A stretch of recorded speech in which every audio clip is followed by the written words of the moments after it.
God bless everybody today. It's June 16th of 2022. I'm going to start a series of short lessons.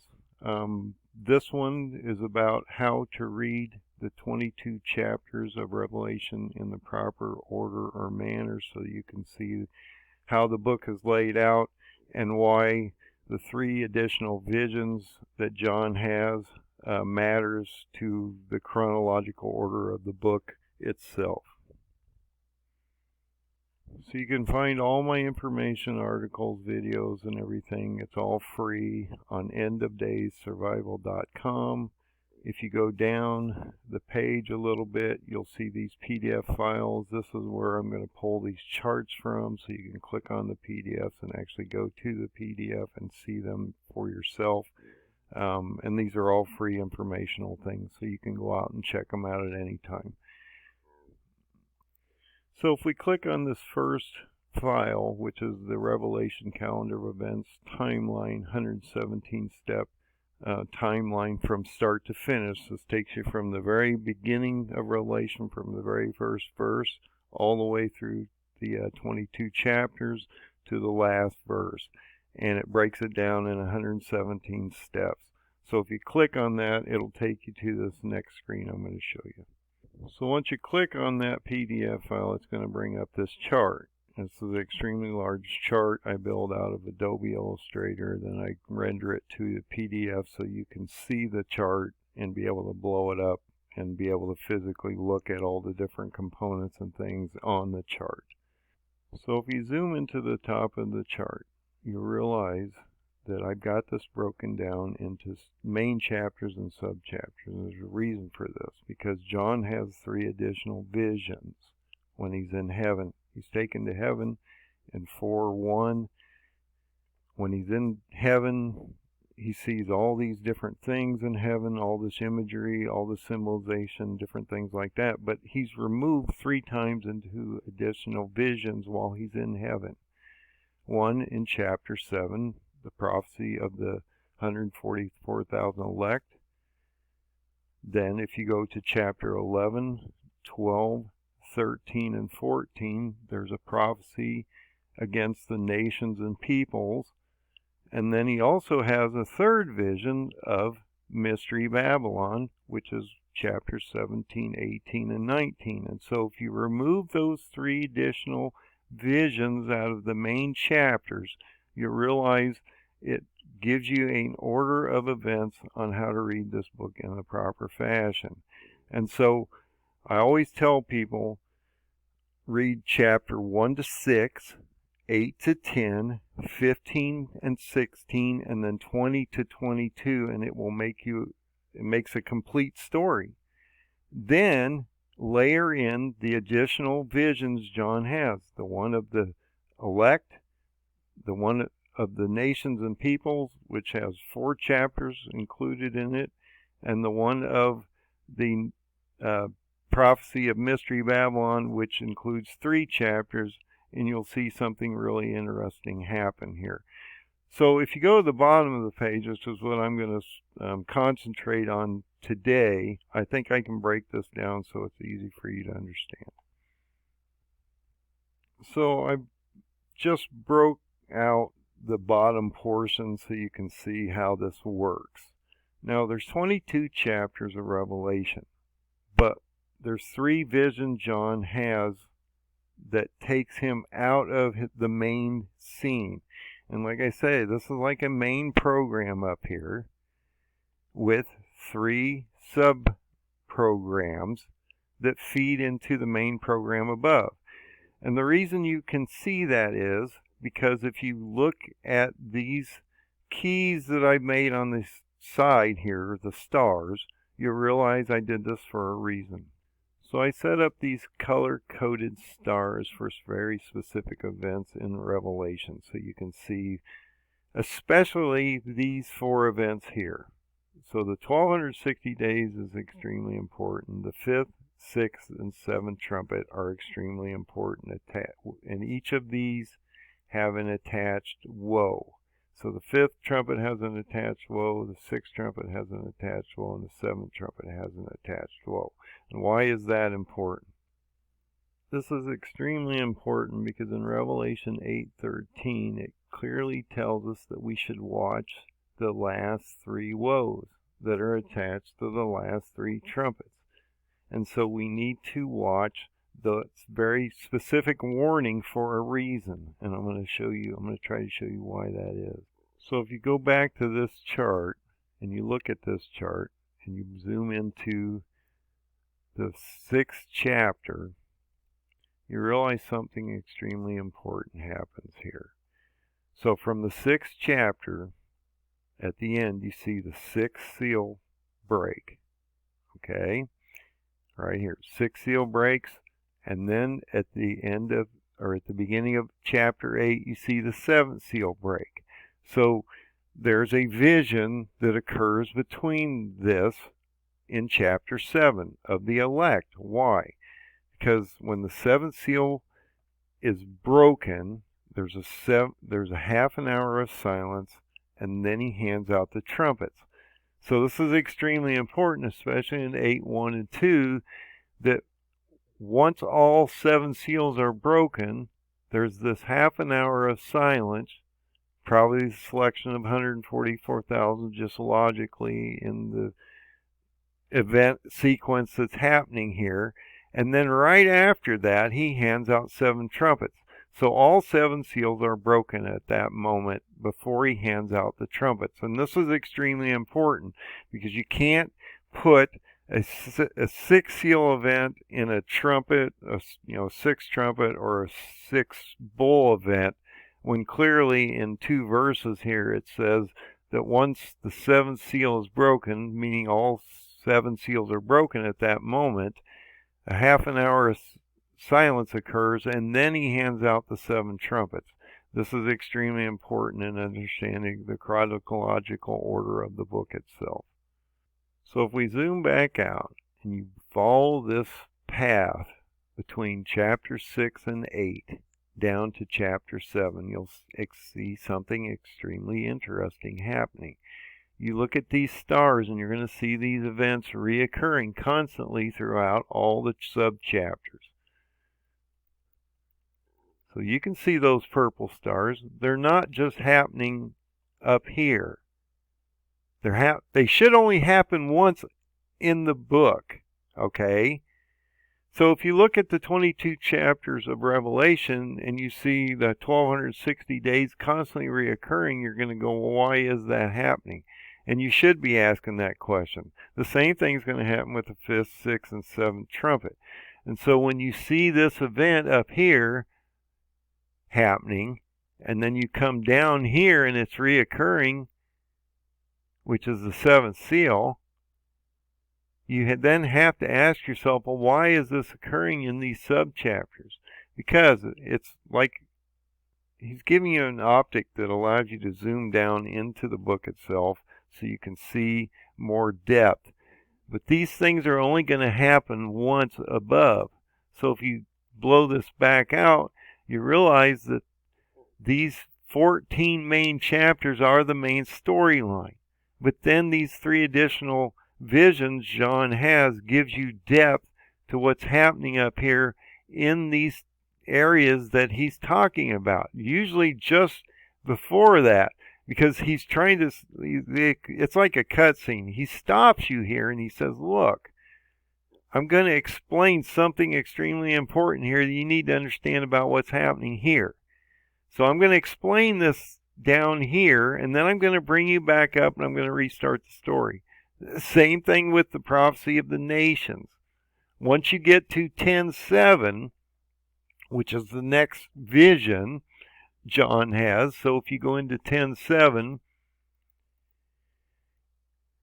you see an angel come down, it gives him a scroll, he eats that scroll up and he prophesies about the nations and the peoples. Okay, well that happens for 4 chapters. So if you come back out, you look at that, that's going to occur in chapter 11, 12, 13, and 14. And when he comes out of this vision in chapter 15, he starts the story again. So if you go into chapter 10, verse 7, he doesn't blow the 7th trumpet. He doesn't do that until chapter 15:1. And in 15:1, what happens? They're handing out the 7 bowls of the wrath of God, which is different than in 6:16, the wrath of the Lamb or the Son. This is the wrath of the Father. And so in Revelation 15:1, we see the 7 bowls of God's wrath being handed out. And so if you go from 10:7, where he hasn't blown that 7th trumpet, he does now. Because what happens right after he does that? He hands out the 7 bowls of God's wrath. Then you see the Lord come back, and what happens? We see the rapture event that everybody talks about, or what they want to call the rapture event, or the dead and the living rise and meet the Lord in the sky, in the clouds, and then we are changed, and they start dropping the bowls of wrath on the wicked. And so if we come back out into this again, and you look at the way this is set up, from 10:7 to 15:1, we're going to have a cutscene and a prophecy of the nations and peoples for 4 chapters. The same thing is going to similarly happen in 17:1.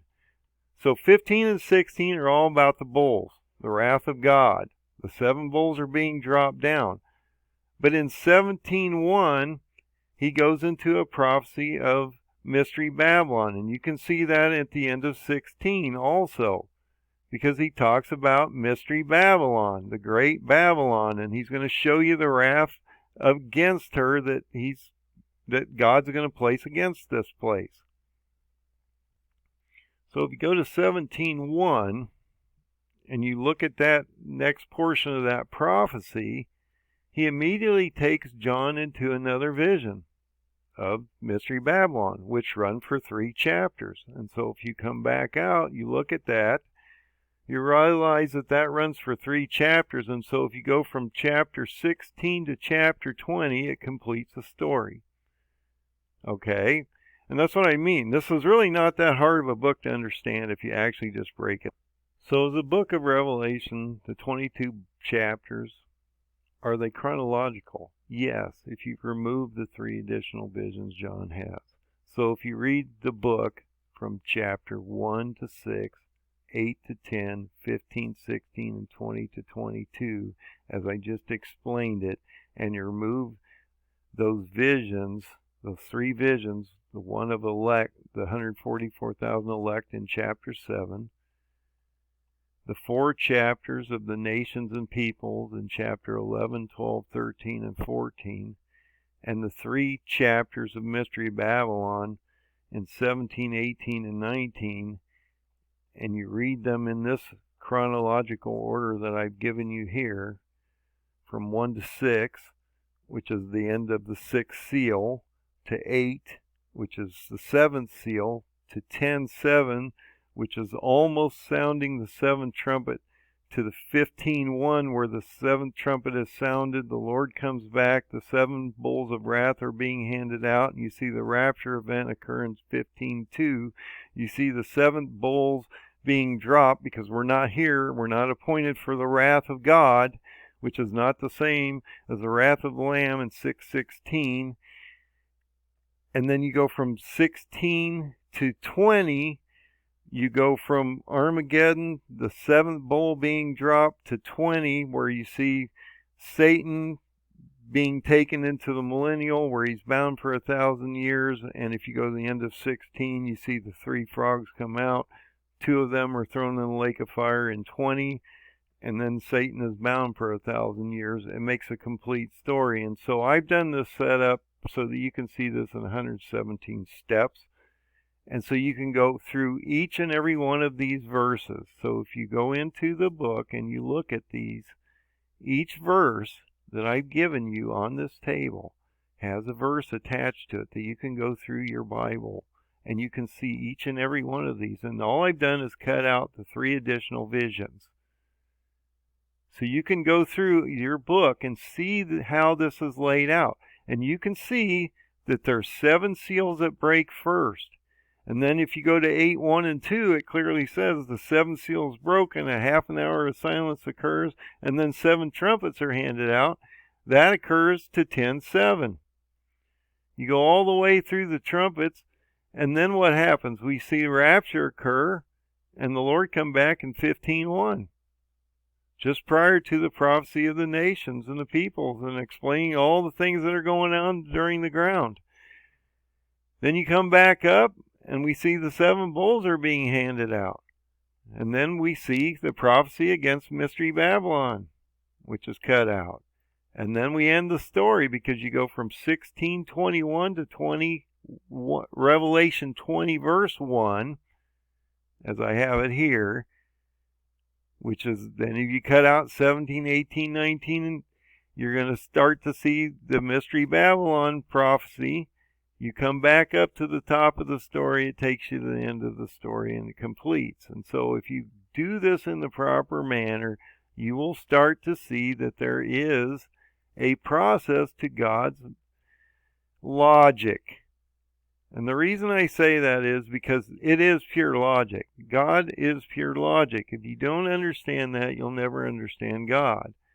And so in this 117-step calendar, I've broken this out so that you can see the 3 additional visions: the vision of the elect, the vision of the nations and peoples, and the visions of Mystery Babylon. And if you layer them into the main chapters above of chapter 1 to 6, 8 to 10, 15 and 16, and 20 to 22, you'll see a chronological book. And then you can layer in all the depth of the optics that God wants you to see of what's happening on the ground. And then if you go back to that warning in Revelation 8:13, it clearly says you need to watch the last 3 woes. Why? Because they're attached to the 5th, 6th, and 7th trumpet, and they're going to reoccur constantly in the book. That's why it's confusing, because you don't realize that there's a main storyline with 3 subvisions. And if you pull the 3 subvisions out, you're going to then realize that it does make a complete story. And so the other thing I watch are the 1260 days, because they're going to constantly reoccur all over the place. So I think that's extremely important. But if you blow up that portion of the chart, and you look at the 5th, the 6th, and the 7th trumpets, they can only happen once. And they do. The 5th trumpet happens in Revelation 9, 1 and 2. The bottomless pit opens. The 6th trumpet, when the 4 winds are loosened, remember they're held on the 7th seal, they're loosened on the 6th trumpet, is the resurrection of Gog and the Antichrist on Revelation 9, 13, and 14. The 7th trumpet, and you're going to say, well, it happens in chapter 11. Yes, but you're in the subvision of him in the nations and people, so you're not in the main storyline anymore. So yes, it does happen in 11, but it truly occurs in Revelation 15, 1 and 2. Okay? So it can only happen once, and then we see the rapture event occur. Okay? And then what happens? He clearly tells you should be preparing for the 1260 days. So I believe this is how you should be looking at this book in the proper fashion so you can understand how to read it. Hopefully I explained it in the proper fashion so you can understand it. It's really simple. You read the book in this fashion. The next time you read Revelation, read it in this fashion. Forget about the sub-chapters. Don't look at the additional visions. Add them in after you read the main story. Read chapter 1 to 6, chapter 8 to 10, 7, chapter 15 and 16, and chapter 20 to 22, and I'll guarantee you it makes a complete story. And then layer in the additional visions, and you'll see something really interesting happen. You'll understand how to read the book properly. And you go, wow, that makes a lot of sense. And then once you read the other prophets and different things that you can layer into this book over the top of it, they'll start to make more sense also. But when you get into certain teachings where they're teaching you that the 6th seal event as an Armageddonal event, you can clearly take them to Revelation 8, 1 and 2 and say, no, it's not, because the seventh seal has been broken. All seven seals are broken. Then we have half an hour of silence, which is probably when the selection of 144,000 and the vision of the elect occurs. And then when you get into Revelation 8, 1, you see the seventh seal breaking. And so you see that cut scene happen, and you have to make some logical sense of this book. And I believe you can. So God bless everybody. Hopefully this gives you a little breakdown of how to read this book in a proper manner. And always remember, there's only one way to heaven. There's only one open door. That's through the Son, Jesus. You've got to find the Son. Find the Lord Jesus. God bless everybody. Have a great night.